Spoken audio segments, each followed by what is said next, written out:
Fala pessoal, sejam bem-vindos aí a mais um Pod Raiz. E para dividir essa mesa comigo hoje, Dr. Leonardo Goltara. Fala Lu, tudo bom? Sejam bem-vindos pessoal, ela sempre aqui comigo, Luísa Brown. Tava esperando ele me apresentar, tá gente? Brown. Esse Brown, esse R de Brown é mais famoso esse que o R de Ronaldinho. Ronaldinho, né? Brown da emergência. Virou a marca. Sejam bem-vindos todos vocês. Hoje nós vamos falar sobre um tema que muita gente fala que acontece e eu me recuso a aceitar. Mas é um drama, né, Léo? Convenhamos, o drama do médico, e eu falo não só do recém-formado, mas do médico plantonista que trabalha muito e não consegue aí dar conta de estudar, de se manter atualizado e vive esse drama e se culpando, né? Então vamos lá, o tema é como não emburrecer no plantão. E então, Lu, assim, como é que é essa realidade? O médico trabalha muito, dá para manter o mesmo ritmo da faculdade, as estratégias são as mesmas, como é que é isso? Cara, Léo, esse foi um erro que eu passei, tá? A gente vive essa transição pós-formado e aí a gente tá acostumado na faculdade a ter tempo para estudar, né? Então eu me lembro. É a sua única função. Você só tem uma missão. E me falavam isso, eu achava, conversa de quem já trabalha, mas não, sua única função é estudar. E era uma única função. E que sorte a nossa. Então, assim, eu estava acostumada na faculdade a sentar minha bundinha na cadeira e ali 3, 4 horas, eu já tive dias de estudar 10 horas por dia, 12 horas por dia, e isso era o comum, era o que eu tinha para fazer ali. E aí, quando a gente vive essa transição do trabalho e a nossa carga horária muda, a gente já não tem mais aquelas 3 horas para eu poder sentar na minha mesa de estudo, linda e plena, e estudar. E aí eu tô numa rotina de plantões, muitas vezes 24, 36 horas, é impossível você cobrar do médico que ele chegue em casa e tenha disposição de abrir um guideline, de abrir um artigo e sentar para ler alguma coisa. Mas sabe o que acontece? Sabe o que a gente consegue fazer todo dia, sem esforço? Ficar 15 minutos no Instagram. Exatamente. E tá aí um grande time, tá? Que a gente vai abordar, os 15 minutos no Instagram. Então, eu já falei isso aqui em outros episódios, assim, há muitos episódios atrás, mas eu acho que talvez temos algumas estratégias para a gente não emburrecer dando plantão. E uma que eu uso, sempre usei, e me funciona muito bem, é encarar o estudo no dia a dia, depois trabalhando, né, já formado, como se fosse academia. Não adianta, gente, você querer achar que você é adulto, trabalhando, vida acontecendo, casou, tem filho, tem dívida para pagar, que você vai estudar 4 horas por dia. Você não vai. Não vai acontecer. Não adianta, não se iluda. Não se culpe por isso. Não se culpe por isso. Mas você fica 15 minutos no Instagram. Então, como é que eu recomendo? É a mesma história de malhar, eu costumo falar. Não adianta você ficar trabalhando e achar que você vai para o fim de semana, vai chegar na academia e vai malhar 6 horas na academia. Você não vai malhar 6 horas. Nem deve. Não vai trazer resultado. Não é bom. Você vai malhar meia horinha, de 30 a 60 minutos. Eu estou fora de forma, eu não malho, eu estou sedentário, faço minha culpa. Mas eu sei, na minha cabeça, como é que é o certo de malhar. 1 horinha por dia, de fazer exercício físico. Agora, eu não estou fora de forma de malhar a cabeça. E a forma certa de malhar a cabeça, de se manter atualizado, eu já falei isso, né? É estudar pouco. O segredo para se manter atualizado, um dos segredos para se manter atualizado é estudar pouco. Sabe, 15 minutos você fica no Instagram? Faz 15 minutos de estudo. Mas atenção, é 15 minutos e nada mais. Se você não tiver 15 minutos para parar de ficar no Instagram e ficar estudando 15 minutos no dia, você tem que repensar a sua vida, porque 15 minutos você tem que ter. 15... E essa é a primeira dica, né, Léo? Microdoses de estudo. Estude pouco, mas estude sempre. Exatamente. Esse é o lema. 15 minutos todos os dias valem mais do que 4 horas de bunda na cadeira no fim de semana. Desafio tá lançado, tá, Léo? Nós vamos lançar esse desafio. 15 minutos de estudo por dia. Poste os seus 15 minutinhos aí, marca a gente, porque a gente vai anotar isso aí, tá? Você já estudou 15 minutos hoje? Eu costumo falar sobre livro. Eu sou da época do livro físico ainda, sabe, Lu?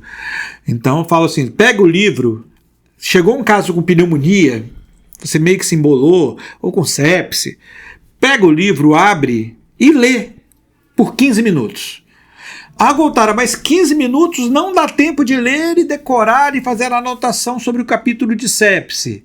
Eu sei, né? Fomos nós que escrevemos o capítulo de sepse lá no Tratado da Abramed. A gente sabe como é que é. Não é para você decorar em 15 minutos. É para você ler. E se eu não decorar? Foda-se. Leia. Leia. Não decorou, não tem problema. Passou seus 15 minutos, fecha o livro e vai fazer outra coisa. E só nisso aí, Léo, você já citou mais 2 dicas, tá? A primeira é, não ache que você vai estudar da mesma forma que você estudava antes. Porque antes você tinha tempo de marcar, post-it, e sobe não sei o que, e setinha. O estudo agora, fase adulta, gente, nós viramos adultos, né? É um estudo mais dinâmico, inevitavelmente. Então você vai treinar o seu cérebro a fazer uma leitura mais dinâmica. E uma outra dica que está dentro do que você falou, que também vocês podem anotar, e que eu deixo isso, que faz todo sentido para mim, é baseie o seu estudo em casos reais. Sim. Então, peguei um caso de pneumonia que eu tive dificuldade de pensar em qual antibiótico entrar naquele paciente que era tabagista, idoso e não sei o quê. É a parte que é o estudo dinâmico. Vou tirar os meus 15 minutos para ler sobre a terapia antimicrobiana e o tratamento da pneumonia no idoso tabagista. Pronto, só isso. Mas eu não vou decorar nunca. Vai sim. Porque você vai ler 15 minutos hoje, quando chegar outro caso igual a esse, semana que vem, você vai esquecer. Aí o que você vai fazer? Você vai voltar no mesmo assunto e vai ler os 15 minutos de novo. Aí vai passar mais uma semana, você vai esquecer. Você vai voltar no mesmo assunto e vai ler mais 15 minutos de novo. Quando chegar na 4ª, 5ª vez, você já sabe. Sem ter feito uma anotação, sem ter feito um estudo, sem ter feito um resumo. Simplesmente por repetição. É a mesma técnica de quem malha na academia, é a mesma técnica de quem aprende a tocar um violão, um piano. Você vai repetindo, aquilo vai ficando automático. A repetição de microestudos é fundamental. Além disso, além dessa técnica das microdoses, a outra que eu gosto mesmo, Lu, é literalmente ter bons materiais de consulta à mão para você fazer uma consulta rápida. Bons aplicativos, ter um bom grupo de suporte, de repente um bom WhatsApp. Aqui, vou fazer o merchan. Momento merchan. Nossos alunos do Emergência do Zero têm contato direto com a gente, comigo, com a Luísa, com a Camila, com a Larissa e com todo o time do Emergência Raiz, para tirar dúvidas de plantão na hora, em tempo real. Cada dúvida que é tirada em tempo real, ela tem muito mais chance de ser absorvida, de ser incorporada ao conhecimento, do que uma que você não levou, você deixou passar, sabe? Fazer essas coisas de sangue quente ajuda muito. E às vezes você aprende com a dúvida do outro também, né? O colega lá que mandou, a gente respondeu e você, peguei um quadro parecido e você vai aplicando também. Então, se você tem um bom aplicativo para te dar suporte ou uma boa comunidade para te dar suporte, sim, estamos fazendo propaganda da comunidade do Emergência Raiz, dos alunos do Emergência do Zero, do EDZ, isso já te ajuda demais.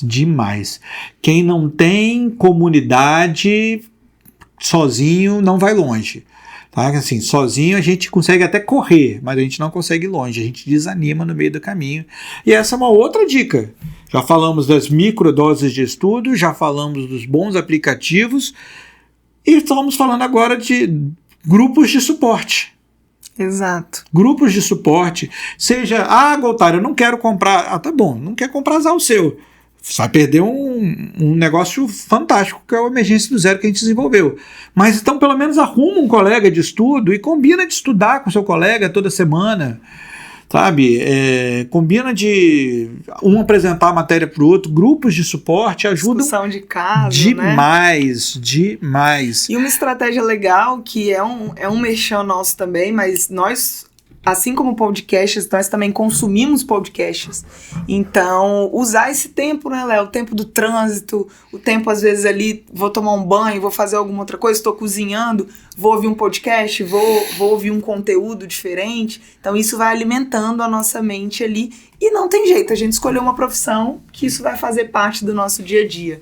Não tem como fugir disso, tá? E, por fim, não entra em paranoia de querer estudar durante o plantão febre do Rio Nilo Ocidental. Não entra em paranoia de querer estudar durante o plantão, sei lá, rickettsioses, ou coisas que você nunca vai ver, ou que vai ver muito raramente. Estuda o básico, estuda sepse, hipertensão, diabetes, estuda insuficiência respiratória, via aérea, no dia, coisas aplicáveis em casos reais. Exatamente. Não adianta. E puxando mexer para emergência, estudar emergência é muito melhor, né? Os 15 minutos mais interessantes de todas as outras especialidades. Então, estudo bom. Mesmo que você não seja emergencista, eu tenho certeza que cedo ou tarde você vai precisar usar conhecimento de emergências na sua prática. Mesmo que você esteja no consultório, mesmo que você esteja na praia, mesmo que você esteja de folga, mesmo que você seja um internista, você vai usar conhecimento de emergência. Todo médico tem que saber emergência. Isso é uma obrigação da profissão, isso é uma obrigação moral. Todo médico tem que saber emergência, você também tem que saber. E fechando os nossos 15 minutos aí, para que vocês escutem a gente e usem essa dica, eu acho que o que a gente precisa reiterar isso, é saber o básico, o bom e velho básico. Não achem que estudar é igual a excesso de informação, a gente já passou dessa fase. Microdoses, estude pouco, mas estude sempre, a constância. Eu acho que isso casa bem com o cansaço e com o dia a dia do médico adulto, que tem outras obrigações. Não se culpe por isso, mas também não use isso como uma desculpa para não se atualizar. É por acreditar nessa filosofia das microdoses que as nossas aulas dentro do Emergência do Zero têm em média de 10 a 15 minutos. São microdoses. Que é justamente para você poder receber pequenas doses de emergência, de conhecimento e poder crescer. Use e abuse da gente. Para mais informações, @Emergência Raiz. Dúvidas, sugestões, pombo correio, sinal de fumaça, tapete voador, @Emergência Raiz, manda pra gente, vai ser um prazer ter você e as suas sugestões conosco. Um abraço para vocês. Até a próxima. E até a próxima.